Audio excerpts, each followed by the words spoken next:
Welcome to Motavia, and the final optional dungeon that the planet has to offer. At the end of this episode we will have finished clearing out both Deseris and Motavia and seizing all the extra equipment on both planets. After that it is a one-way trip to Palma where we will be taking on the endgame. But more about that when we reach there. First of all, let's enjoy some incredibly boring battles on our way to a cave.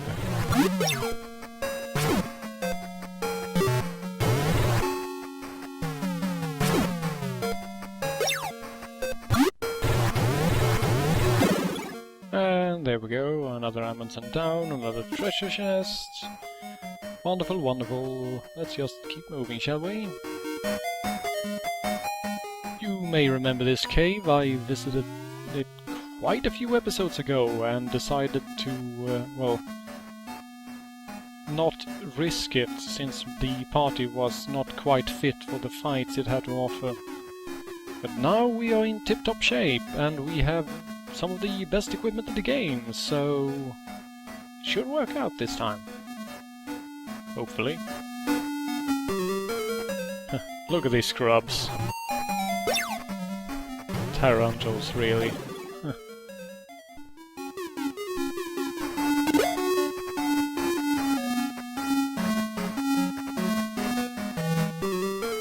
And even more tarantulas. Really, it's been a while since we fought these guys last. I mean, I remember these bastards being absolutely terrifying when they would appear in the forests in the beginning of the game. Now they aren't even speed bumps. Oh, Albers, how I've missed that attack sound. It's been, oh, surely 30 minutes since last I heard it.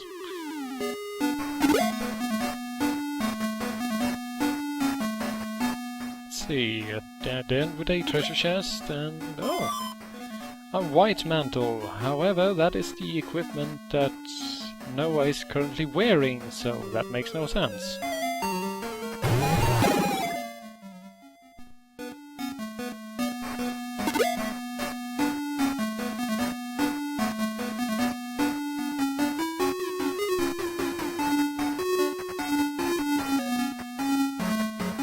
Continuing down endless hallways.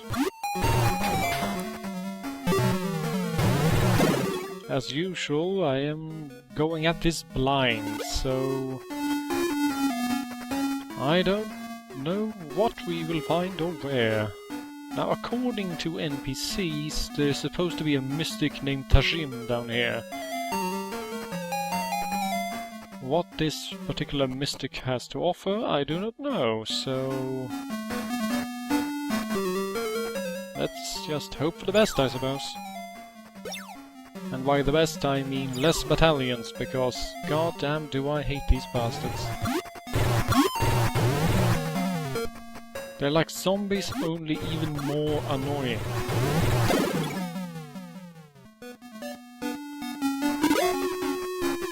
And like zombies, the loot is shit.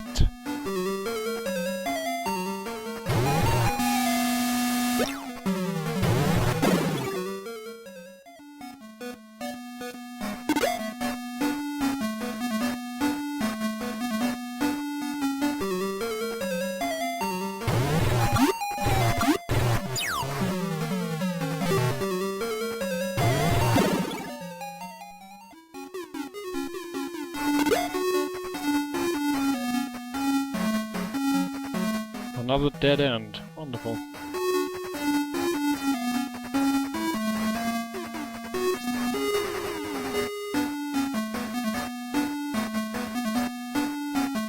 I'm being pretty quiet right now, as you may have noticed, but it is basically due to the general ennui of these dungeons and finding flashes in treasure chests. I mean, why is there even a flash down here?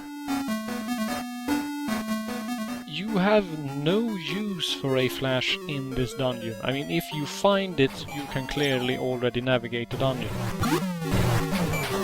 And this late in the game, if you haven't bought the magic lamp already, then there's something wrong with you.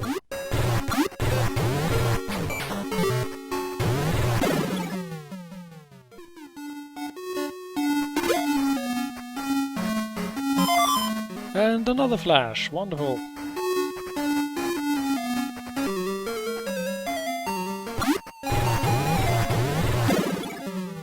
Get out of my way, purple dragon.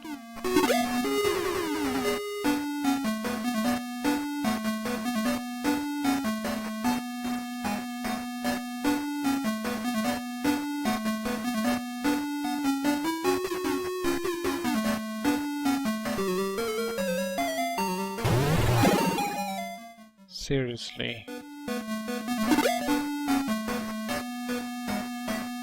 Can the game give me at least one dungeon that is basically just a short hallway and then the room you're supposed to get to? Why do all these mystics and soothsayers and gas mask salesmen insist on hiding themselves at the very end of a monster-filled labyrinth? I mean, do they have a rear access door or something? Because I highly doubt they actually work their way through all of this every time they have to go pick up a cart of milk.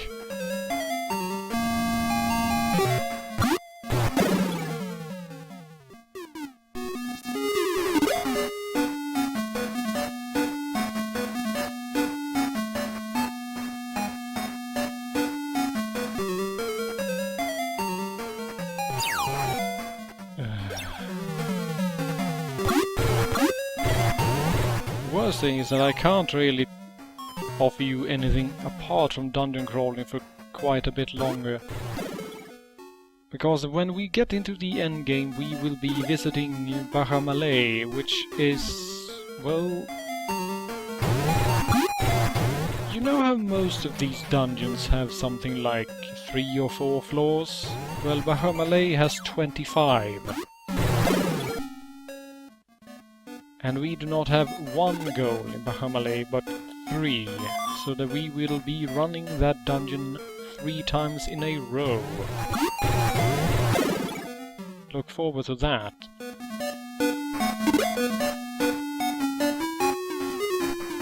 Right, party's feeling pretty decent at least, so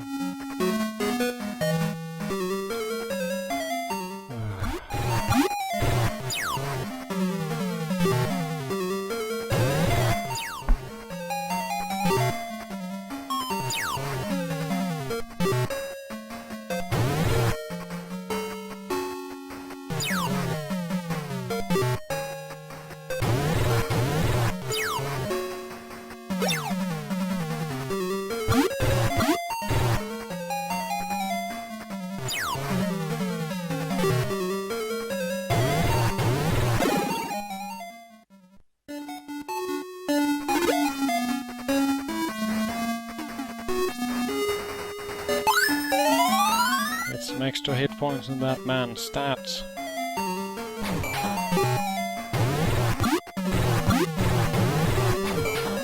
Still depopulating the world of sphinxes, at least.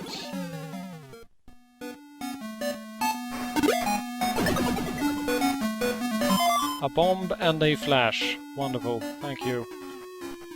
You make my life worth living sometimes, Phantasy Star.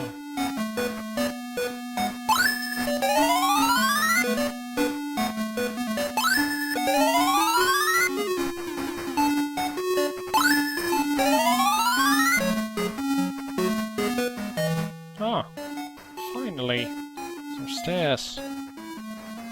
Save the game to make sure we don't run into anything nasty and head on down.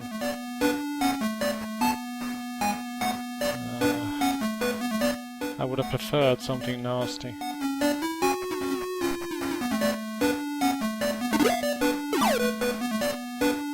Arrowed and dragoned. That's a bit of a jump in difficulty level, isn't it? First we're up against Tarantul and Sphinxes. The boring but still fairly simple to dispatch battalions, and then we go one down one floor, and suddenly we're set upon by an angry red dragon. There seems to be a bit of a jump there in encounter level. Maybe it's just me.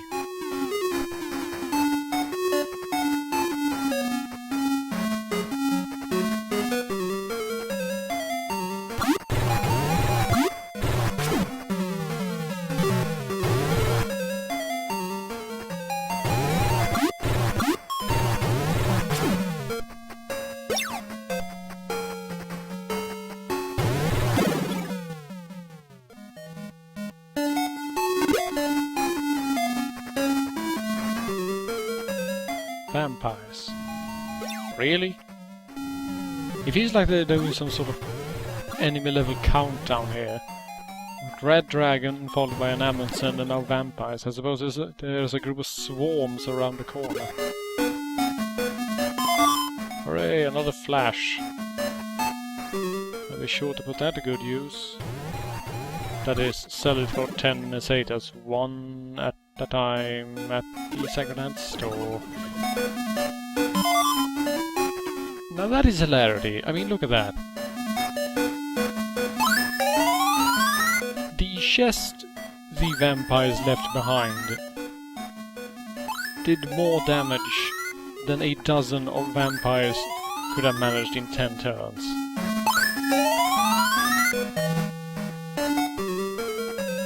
In a game that necessitates so much grinding in order to stay competitive, it really is amazingly dickish to make it so that your party may end up practically wiped out by opening the wrong treasure chest.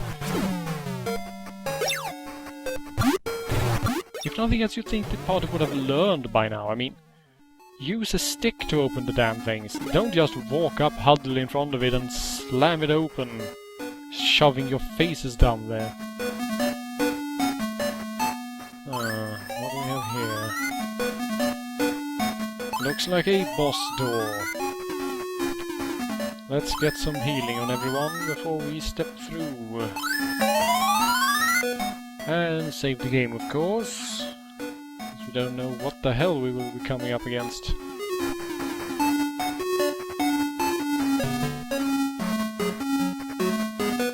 A hallway.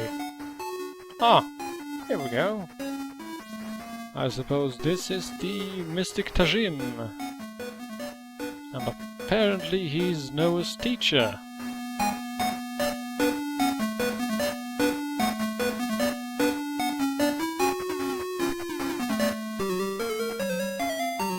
Dick move of the video, yes.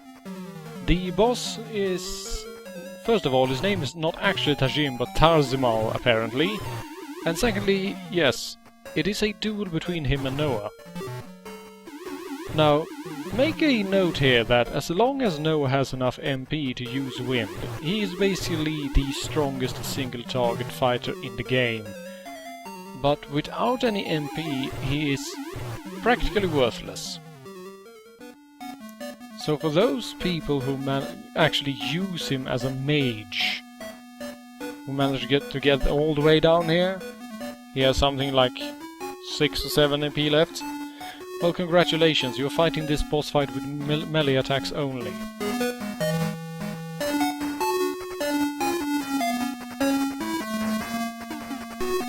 I would have been able to carry them not for the fact that you have given me 7 flashes in a single dungeon, you piece of shit. My god. Right, anyway, that's the Frayed Mantle, which is Noah's best armor. He now has a whopping 152 defense. Which of course means that he will still fold like a wet paper bag into pieces every time something hits him, but still.